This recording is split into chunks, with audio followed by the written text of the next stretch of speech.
সুপ্রিয় দর্শক আসসালামু আলাইকুম, ওয়েলকাম মাই চ্যানেল। কেমন আছেন সবাই? আশা করি সবাই ভালো আছেন। যে যেখানে আছেন সুস্থ আছেন, নিরাপদে আছেন। যে যেখান থেকে ভিডিওটি দেখতেছেন শুরুতে একটা লাইক দিয়ে ফুল ভিডিওটি দেখার অনুরোধ রইল।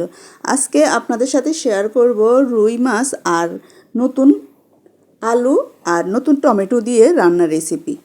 টমেটো আলু সবাই কম বেশ পছন্দ করে। আজকে আপনাদের সাথে শেয়ার করব। প্রথমে আমি এখানে 5টা মাছের মাথা নিয়ে নিলাম।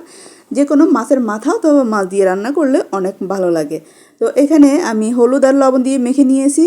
আর এখানে নিয়ে নিলাম 4টা আলু একটু বড় সাইজের, আর নিয়ে নিলাম এখানে 2টা টমেটো। এখন আমি চুলায় চলে যাব।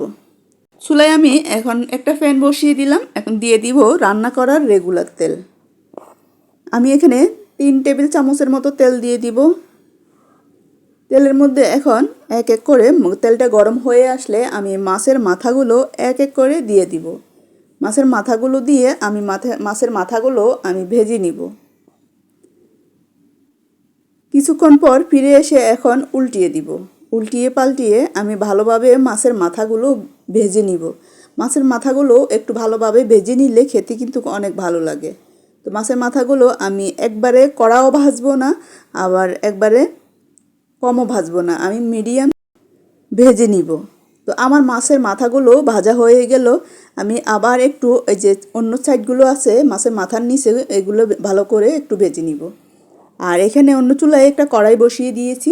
দিয়ে দিলাম এখানে 3 টেবিল চামচের মতো রান্না করার রেগুলার তেল। দিয়ে দিব এখানে পেঁয়াজ কুচি। এখানে পেঁয়াজ কুচি পেঁয়াজ বাটা দিয়ে রান্না করলেও আরও অনেক মজার। আমি পেঁয়াজ কুচি দিয়ে দিলাম। পেঁয়াজগুলো একটু ভেজে নিব। দিয়ে দিব আমি হাফ টিস্পুনের মতো আদা রসুন বাটা। আদা রসুন বাটা দিয়ে ভালোভাবে আমি ভেজে নিব, যাতে আদা রসুনের গন্ধটাও চলে যায়, পেঁয়াজগুলো ভালোভাবে একবারে নরম হয়ে যায়। তো আমার প্রায় ভাজা হয়ে গেল। এখন আমি দিয়ে দিব হলুদের গুঁড়ো হাফ টিস্পুনের মতো। দিয়ে দিব মরিচের গুঁড়ো। মরিচের গুঁড়োটা হলো জাল যে যেমন পছন্দ করেন ওইভাবে মরিচের গুঁড়োটা ব্যবহার করব। এখন আমি একটু ভেজে নিব। ভেজে দিয়ে দিব আমি পানি। এখানে হাফ কাপের মতো গরম পানি দিয়ে দিব। দিয়ে আমি দিয়ে দিব স্বাদ মতো লবণ। দিয়ে দিব সামান্য পরিমাণ জিরের গুঁড়ো, হাফ টিস্পুনের থেকে একটু কম। দিয়ে ভালোভাবে আমি কষিয়ে নিব। তো আমার কষানো হয়ে গেল। এখন মাছের মাথাগুলো দিয়ে দিব। মাছের মাথাগুলো দিয়ে উল্টিয়ে পাল্টিয়ে আমি কষিয়ে নিব। মাছের মাথাগুলো যদি কষিয়ে নেন তাহলে মাছের মাথার ভিতরে ভালোভাবে লবণ মরিচ ঢুকবে। তো আমি মাছের মাথাগুলো কষিয়ে নিব, উল্টিয়ে পাল্টিয়ে কষিয়ে নামিয়ে নিব।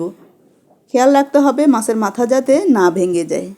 এখন আমি মাছের মাথাগুলো উঠিয়ে আলুগুলো দিয়ে দিব। কেটে রাখা আলুগুলো দিয়ে ঢাকনা দিয়ে অপেক্ষা করব। মাঝে মধ্যে একটু নেড়ে চেড়ে দিব। যে ঝোলটা আছে আমি ঝোলটা একবারে শুকিয়ে নিব। এই ঝোলের মধ্যে আলুটা সিদ্ধ হয়ে যাবে। আমি অফ স্ক্রিনে অনেকবারই নেড়ে চেড়ে দিয়েছি, তো ঝোলটাও টেনে আসছে। এখন আমি বাকি আরও একটু ঝোল আছে, আর ঝোলটা একবারে শুকিয়ে নিব।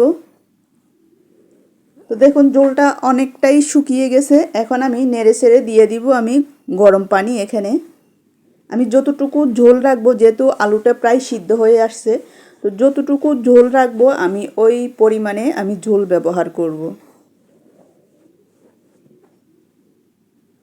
এখানে আমি গরম পানি ব্যবহার করব। গরম পানিটা ব্যবহার করলে অনেক সময় তরকারিটা রান্না তাড়াতাড়ি হয়ে যায়। তো এখন আমি পানি দিয়ে কিছুক্ষণ অপেক্ষা করলাম। বলক আসার পরে মাছের মাথাগুলো এক এক করে দিয়ে দিব।